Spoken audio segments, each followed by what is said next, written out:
The Kingdom of Zimbabwe was a relatively smaller kingdom, and at its peak only covered around the major cities, Kami, Mapela, and the capital, Great Zimbabwe. However, these three cities were among the most prosperous and well-fortified in the area.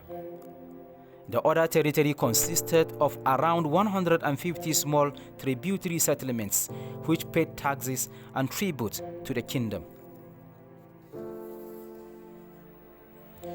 The kingdom itself was ruled with a rigid three-tiered structure, with royalty and the elite merchants at the top, commoner, like farmers and merchants, slaves at the very bottom.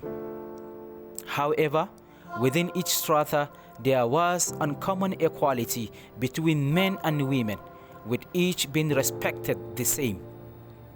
Ruling over all three classes was the king, whose authority was absolute and without question. The architecture and building materials of the Kingdom of Zimbabwe are very well known, as a lot of the city of Great Zimbabwe has survived till the modern day. Even though the commoners couldn't live in the granite palace of the wealthy, the mud houses were very spacious and well apportioned due to prolific artistic culture in the kingdom. The Kingdom of Zimbabwe was mainly known for its trade routes and supply of gold, ivory, and leopard skins. It had vast trade routes stretching from the East African coast all the way to India. It is thought that the most important port in this trade network was first the city of Mogadishu in present-day Somalia, and later Kilwa, south of Zanzibar.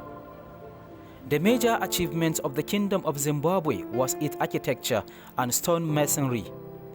The buildings in the city of Great Zimbabwe were built completely without the use of mortar and have survived the test of time from the 14th century to the modern era. One of the most notable artifacts discovered to date are the 8 Zimbabwe birds. The birds are 16 inches tall, carved from soapstone, and had been placed atop massive stone monoliths that were built a yard tall. The birds contained both human and bird-like features, including lips for a beak and 5 toed feet for claws. They may have been symbols of a royal presence. These birds provide a lot of insight into the art of that era and kingdom. By the 1400s, the kingdom was in decline. Mass of people were migrating from Great Zimbabwe to find better fortunes. To this effect, around 1430, Yasimba Mututa, a prince of the Zimbabwean royalty, headed out with a large chunk of the army and waged war against the Tawara people living in the Zambezi Valley. He and his followers managed to defeat them and secure the area. Soon, Yasimba declared himself king and founded the Mutapa Kingdom, with its center of power at the Zambezi Valley. A huge chunk of the Zimbabwean army followed him and abandoned the Kingdom of Zimbabwe. At the end, the kingdom became fragmented. 2 power blocks emerged from a north-south axis.